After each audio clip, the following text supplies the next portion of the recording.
The clock had stopped. Lee Jun-hyuk stepped back on the chair and looked more closely. An old round wooden clock, both hands pointing to 12. No movement, not even the second hand. The wood of the casing had cracked in several places. The surface was darkened with age. He had no memory of when it had appeared on that wall. It had always seemed to be there, but he had never noticed it was stopped. This was his father's room. He almost never came in here except at mealtimes. He had never looked at the clock closely. Today was the first time he had walked through every corner of this room. He lifted the clock carefully from the wall and turned it over. There was a battery compartment on the back. Next to it, something folded and taped. Old tape, brown at the edges and hard with age. A single sheet of paper, half detached, still clinging to the case. He peeled it free. It was the 26th of March, still cold. Water dripped from the eaves outside. Snow was melting in the afternoon light, but evening would refreeze it. His father had died 5 days ago. He had found him on the wooden floor early in the morning. No response. His heart, the same heart they had both known for years, was not strong. Still, the morning had given no warning. His father had eaten dinner the night before, coughed a little, the usual cough, went to bed, and did not wake up. The funeral had taken 2 days. A few neighbors came. Jun-hyuk handled everything alone. His older brother had left the village years ago. No one knew where. The funeral ended without him. After the last visitors left, the house went quiet again. His mother had died 20 years ago. Of everyone who had lived in this house, only Jun-hyuk remained. His father had been a quiet man. Not warm, but not cold. He simply did not speak much. After retiring in his 50s, he had spent most of his time at home, sweeping the yard, taking short walks in the alley and returning. He did not go far. He did not seek out neighbors. In the evenings when Jun-hyuk came home from work, dinner would be ready. They ate. They watched television. They said very little. This had repeated for years.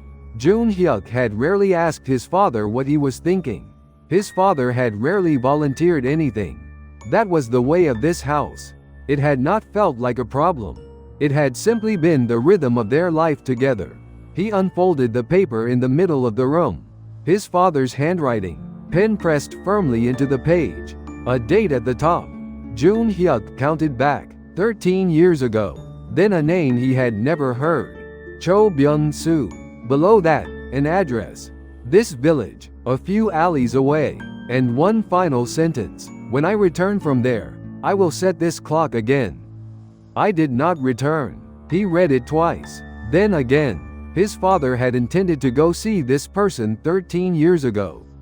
He had planned to set the clock when he returned. He did not return. And in the 13 years since, the clock had stayed stopped at 12. Every day his father had been in this room, looking at this wall, seeing those 2 hands frozen at noon. What had he thought every time? Jun-hyuk put the paper in his coat pocket and left the house. The alleys were still cold. Gray cement walls ran on both sides. Watermarks from yesterday's snow covered the ground. The street lamps were not yet on. He walked quickly. 3 alleys over he found the address. An old building, paint peeling from the walls.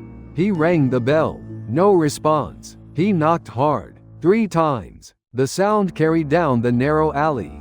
Then slow heavy footsteps from inside.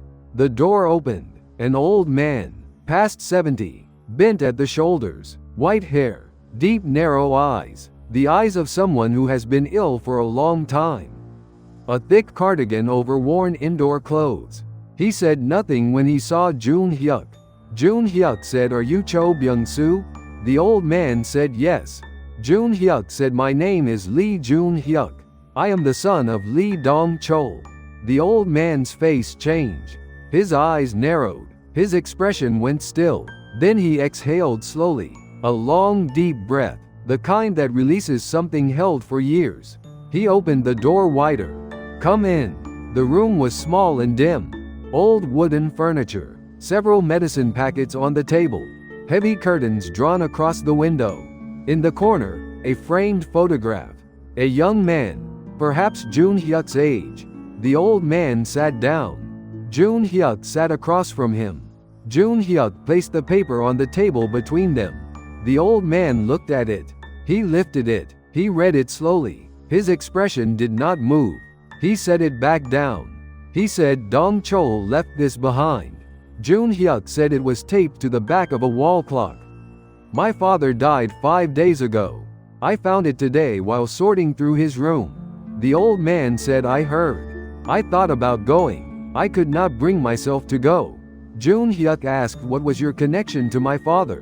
The old man was quiet for a moment. The curtain shifted in the draft. He pulled his cardigan close. He said this goes back a long time. Your father was still a young man. You would not have known. Jun Hyuk said I want to know. The old man looked at him and began. A long time ago I had a son. His name was Se-jin. 23 years old. He worked at the same job site as your father. One winter there was an accident. Equipment collapsed. My son was standing underneath it. He did not come home that day. Jun Hyuk's hands went still on his knees. The old man continued. Your father was at that job site. He was not at fault. I know that. But after it happened, your father began leaving things at my door. Every month, he would set them down and leave without coming inside. Without saying a word. I did not know at first who was doing it. It was a long time before I found out it was your father. Jun Hyuk breathed slowly. The old man went on. When I found out I went to confront him. I told him to stop. I told him my son could not be settled that way. Your father bowed his head and said he understood. He stopped coming after that. But I was very angry at the time. I thought he was using those deliveries to quiet his own conscience. After that I avoided your father. When we crossed paths I looked the other way.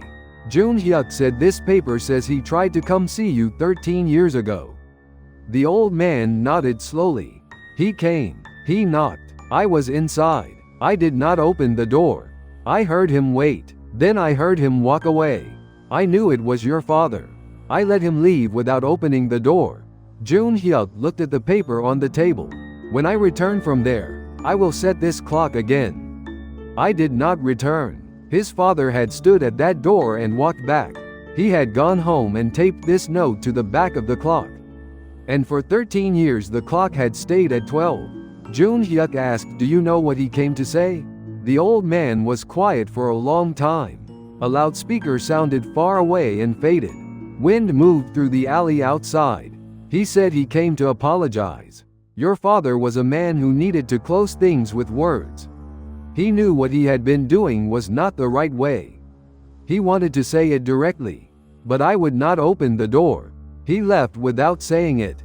That would have stayed heavy with him for a long time. Jun Hyuk's eyes went warm. He closed them slowly and opened them again. The old man said I have my own regrets now. I should have opened that door. I should have let him say what he came to say. I cannot let him say it anymore. The two men sat in silence. The paper lay between them on the table. 13 years old. Faded at the edges. But the words were still legible. Wind pressed against the window outside. Water dripped from the eave. The young man in the photograph in the corner had not grown any older.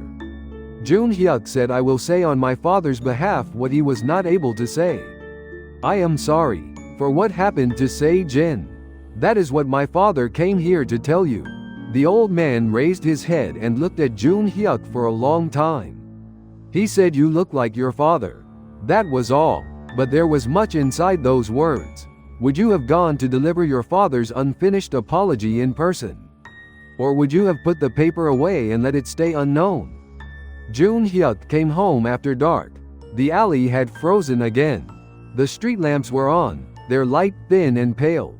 He walked without hurrying. He went into his father's room and turned on the light. He brought a chair and climbed up. He removed the back panel of the clock, took out the old battery, found a new one in the drawer, and put it in. He set the hands to the correct time. He hung the clock back on the wall and stepped down. The second hand began to move. The minute hand shifted slowly into place. Tick, tick, tick. This was the clock his father had meant to reset. The clock his father had not been able to reset. Tonight Jun Hyuk reset it. The words his father had not been able to say, Jun Hyuk had said today. The things his father had frozen at 12 o'clock were moving again. The sound filled the quiet room. His father was not in this room. But the clock was running again.